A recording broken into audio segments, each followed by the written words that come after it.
L'émotion, c'est le langage qu'utilise notre inconscient pour communiquer avec nous.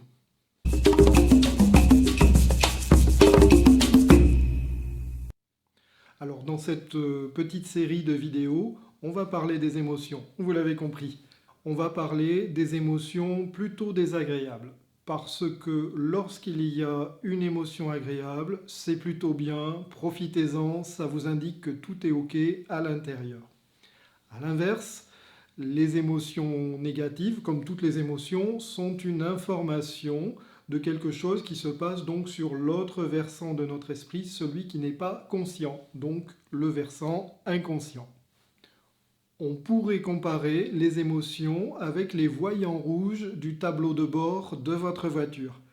Sur le tableau de bord, il y a parfois un voyant rouge qui s'allume, c'est pour indiquer un problème qui se passe plus loin dans le moteur.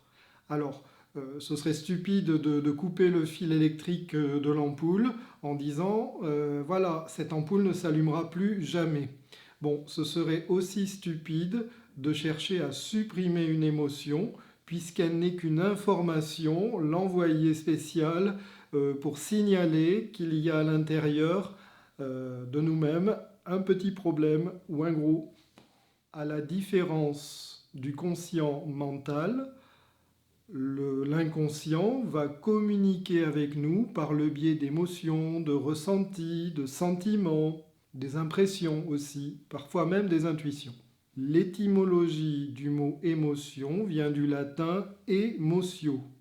Motio, c'est mouvement, et c'est qui vient de. Alors on pourrait estimer que l'émotion est un mouvement provoqué par une sollicitation intérieure. Alors bon, évidemment, hein, là, quand il s'agit de traiter ou de gérer les émotions, ça devient un petit peu plus délicat, puisqu'il s'agit non pas de les supprimer, ça serait ce qu'il faut savoir, et qui va être important à comprendre, c'est que l'émotion est l'expression d'un besoin non comblé au plus profond de nous-mêmes. L'expression, on pourrait dire, d'un désir non satisfait. Et ça peut remonter très très loin dans notre histoire, chaque fois qu'on a eu une frustration ou un besoin non comblé. Ce qui fait que chaque fois qu'on va ressentir une émotion, eh bien, hop, notre esprit inconscient va ressortir la pile de dossiers, de tous les dossiers, toutes les affaires similaires que l'on a ressenties à un moment ou à un autre de notre existence.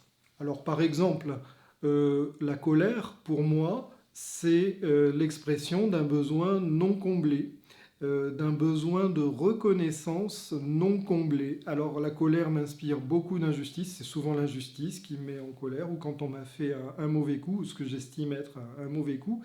Et là, ça va réveiller en moi toutes les frustrations de tous les épisodes de ma vie qui font que chaque fois, j'ai estimé que je n'étais pas reconnu, je n'étais pas respecté. Et ça me met en colère. Je voulais pas faire des vidéos trop longues, alors on se retrouve dans le numéro 2.